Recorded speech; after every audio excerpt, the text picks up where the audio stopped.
नमस्कार मेरे भाई।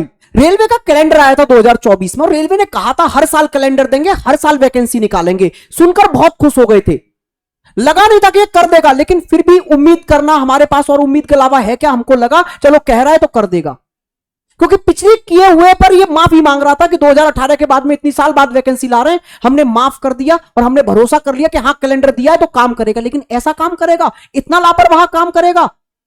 आई वैकेंसी ग्रुप डी की, चंद वैकेंसी देकर हमको बहला दिया 32,000 वैकेंसी, चलो मान लिया 32,000, फिर उसमें इतना लापरवाह हो गया कि बच्चों के दो मत अलग अलग बना दिए, वैकेंसी को कोर्ट में दे दिया। और कोर्ट के काम आपको भी पता है, अभी मैं बताऊंगा। आज फाइनल रिजल्ट आ जाना चाहिए था, हम सब वेट कर रहे थे। स्टूडेंट्स में एक अलग ही इंतजार था, अलग वेट कर रहे थे वो लेवल से कि यार पता चल जाए क्या होना है।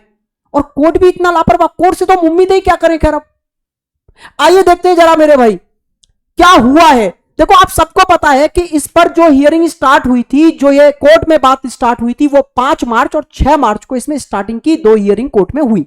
फिर कोर्ट में बात कह दी गई मेरे भाई कि अब आप हमें 22 मार्च से पहले, रेलवे बोर्ड से कहा कि 22 मार्च से पहले आप हमें अपने सारे पक्ष रख दो और फिर हम 28 मार्च को फाइनल रिजल्ट सुनाएंगे।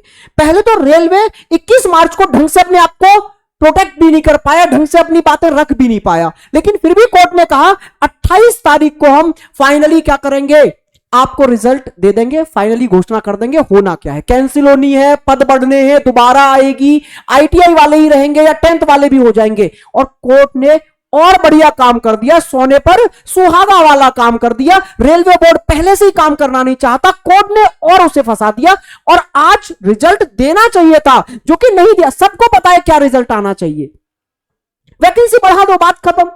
लेकिन नहीं, पता है अब अगली डेट देती। और अगली डेट कब की दी है? कल परसों नहीं, 1-2 दिन बाद नहीं भाई, अलग ही नशे करके बैठे हैं।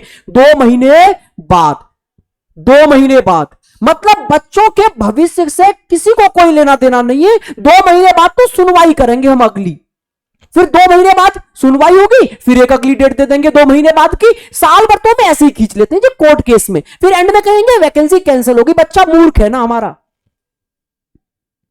भाई इस चीज पर टीचर्स को एकजुट हो जाना चाहिए, ये मैं आप लोगों से बोल रहा हूं। प्लीज आप इसके कमेंट बॉक्स में अपने जो भी रेलवे के टीचर्स हैं, जो बड़े लेवल पे काम कर रहे हैं, जो ऐसी प्रॉब्लम्स को पहले फेस कर चुके हैं, जिन्होंने इस चीज के खिलाफ लड़ाई लड़ी है, उनको टैग मारो, उनको कहो कि ये लड़ने का समय है स्टूडेंट्स के लिए। ऐसे नहीं कि कोई वैकेंसी 4 साल बाद आएगी फिर उसको आप कोर्ट में ले जाके ऐसे डाल दोगे। बच्चों ने बैच ले लिए, मैक्सिमम बच्चों ने पढ़ाई स्टार्ट कर दी, किसी ने ऑफलाइन कोचिंग ज्वाइन कर ली, कोई मेरे भाई कहीं अपने घर से दूर जाके रह के पढ़ाई स्टार्ट कर दी, और ये वैकेंसी फंसाने वाले काम हो गए। मतलब बच्चे के भविष्य की रत्ती भर चिंता नहीं है आप लोगों को। 1 करोड़ से ऊपर फॉर्म भरे गए हैं कोर्ट में भी, क्या ये उनको समझ नहीं आया कि हमें इस पर जल्दी फैसला ले लेना चाहिए? 1 करोड़ बच्चों के भविष्य की बात है भाई, इंतजार करते रहो और क्या कर सकते हैं। तो इसका मुद्दा आज का यह है कि आज कोर्ट ने बस यह कह दिया कि अगली सुनवाई आपकी मेरे भाई 26 मई को होगी, 26 मई को होगी, ठीक 2 महीने बाद। ठीक है, इंतजार करेंगे इंतजार भाई। लेकिन और क्या कर सकते हैं? और पढ़ाई कर सकते हैं दोस्त। ठीक है, हमारे पास पढ़ाई करने के अलावा और बचा क्या है? आज नहीं 2 महीने बाद होगी, 2 महीने बाद नहीं और 2 महीने बाद होगी, लेकिन हमें तो पढ़ाई करते रहना है। मुझे पता है मन नहीं कर रहा होगा पढ़ने का, क्योंकि ऐसी चीजें सुन के हमारा पढ़ाने का मन नहीं करता है। आपका पढ़ने का क्या करेगा? लेकिन फिर भी मेरे भाई पढ़ना तो पड़ेगा, क्योंकि सिलेक्शन फिर उन्हीं का होगा जो पढ़ेंगे। पता चला कि मन नहीं कर रहा, उधर पढ़ाई छोड़ दी, उधर 2 महीने बाद उन्होंने बोल दिया एग्जाम देना है, 2 महीने बाद एग्जाम है। तो हम लोगों क्यों? क्योंकि कोर्ट केस जो चलता रहता है उससे आपकी वैकेंसी की प्रक्रिया पे कोई फर्क नहीं पड़ता। हमें इसी चीज का डर था कि ये कोर्ट केस लंबा ना चल जाए और कहीं ऐसा ना हो जाए कि उधर से रेलवे अपना एग्जाम भी कंडक्ट करा ले। ऐसा भी होता है कि कोर्ट में केस चल रहा है, एग्जाम कंडक्ट हो गया, रिजल्ट आ गया, फिर कोर्ट का फैसला आया और हो सकता है फिर जाके चीजें बदल जाएं।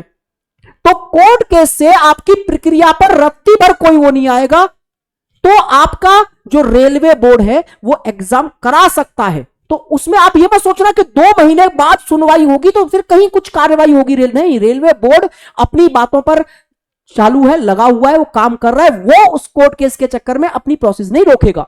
तो आपको अपनी पढ़ाई नहीं रोकनी है।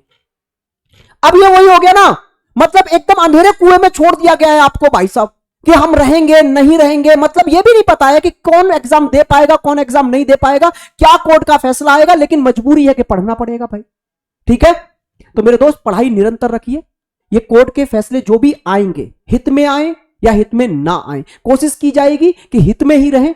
ना आईटीआई वाले बाहर हो, ना 10th वाले बाहर हो, सबके लिए एक बीच का माध्यम निकाला जाए, कुछ वैकेंसी इंक्रीज की जाए, और कुछ जो मैं पहले से भी कहता आ रहा हूं टेक्निकल पोस्टों पर आईटीआई को कंपलसरी कर दें और बाकी पोस्टों पर 10th वालों को भी मौका मिले और वैकेंसियों को थोड़ा इंक्रीज कर दिया जाए। तो यही होने के आसार है, यही होगा। इसलिए पढ़ते रहिए। और पढ़ाई के लिए आपके इस चैनल पर मैंने रीजनिंग की पूरी जिम्मेवारी उठा रखी है। डेली शाम को 7 बजे मैं क्लास लेकर आता हूं ग्रुप डी की, आप उस क्लास को ज्वाइन करिए। और देखो पढ़ते तो रहना ही पड़ेगा भाई, पढ़ाई नहीं छोड़ी जा सकती है इससे। मैं फिर कह रहा हूं, कोर्ट केस चलते रहने से प्रक्रिया नहीं रुकेगी रेलवे बोर्ड की। ऐसा भी हो सकता है कि आपका एग्जाम हो रहा हो और बाद में रिजल्ट आ रहा हो कोर्ट का, यह भी होता है और यह हुआ भी है। कई बार फाइनल एग्जाम के रिजल्ट के बाद कोर्ट के रिजल्ट आए हैं। कोर्ट की सुनवाई से प्रक्रिया पर रोक नहीं लगेगी। आपका रेलवे बोर्ड अपना काम करता जा रहा है, तो आप भी ये सब चीजें हम देखते रहेंगे, करते रहेंगे, इन पर चर्चाएं जो अपने लेवल से होगा वो भी करेंगे, लेकिन पढ़ाई भी करते रहना है। तो ये भारत सर रीजनिंग जिस चैनल पे आप ये वीडियो देख रहे हैं, यहां पर मैं डेली शाम के 7 बजे एक सीरीज चला रहा हूं, संकल्प सीरीज, आपके ग्रुप डी के लिए, जिसमें हमारे 13-14 चैप्टर हो चुके हैं। एक दिन में हम एक चैप्टर खत्म कर देते हैं। तो डेली शाम को 7 बजे जुड़िए, चैनल को सब्सक्राइब कर लीजिए, रीजनिंग की जिम्मेवारी इस चैनल पर छोड़ दीजिए। और मैं टेलीग्राम का लिंक भी दे रहा हूं आपके कमेंट बॉक्स में, वहां से जुड़ जाइए। सारी चीजें हम वहां अपडेट करते हैं। दूसरी चीज, वहां असली हम देते हैं आपको फ्री स्टडी मटेरियल। ठीक है, पर डे एक चैप्टर के 100 क्वेश्चन हम रेलवे के डालते हैं बेस्ट, आप उनसे प्रैक्टिस करिए। क्योंकि देखो पढ़ाई तो छोड़नी ही नहीं है, कुछ भी हाल हो जाए, कोई भी रिजल्ट आए, पढ़ाई तो हमें निरंतर करनी ही होगी। कोर्ट केस ने ये बहुत गलत किया है, कोर्ट ने इसको ज्यादा सीरियसली नहीं लिया। यह सुनकर बहुत गंदा लगा कि 1 करोड़ से ज्यादा बच्चों का भविष्य था, इस चीज के फैसले पर डिपेंड कर रहा था, और उसको इतनी लापरवाही से बोल दिया कि 2 महीने बाद सुनवाई करेंगे। ठीक है, इसके कमेंट बॉक्स में आप बड़े बड़े टीचर्स जो आपको लगता है रेलवे के फील्ड में काम करते आ रहे हैं, जिनको बड़ा एक्सपीरियंस है, उनको आप लोग एक बार टैग करिए और उन तक ये बात पहुंच जाए तो वो इस पर बड़ा स्टंट लें, कुछ करें। तो मैं आप लोगों से प्रार्थना करूंगा और सभी टीचरों से मेरी रिक्वेस्ट रहेगी कि प्लीज इस चीज पर जरूर कुछ ना कुछ विचार करिए, जो हो सकता है वो करिए, क्योंकि बच्चे हम लोगों पर भी कहीं ना कहीं निर्भर होते ही हैं। ठीक है, क्योंकि हम उनके बड़े भाई की तरह यहाँ पर काम कर रहे होते हैं। तो घर के बड़े भाई बहनों की जिम्मेवारी बनती है कि जब अपने छोटे भाई बहनों के साथ कुछ गलत हो रहा हो तो वहां खड़े हो जाएं। नमस्कार मेरे भाई, मिलते हैं अगली वीडियो में।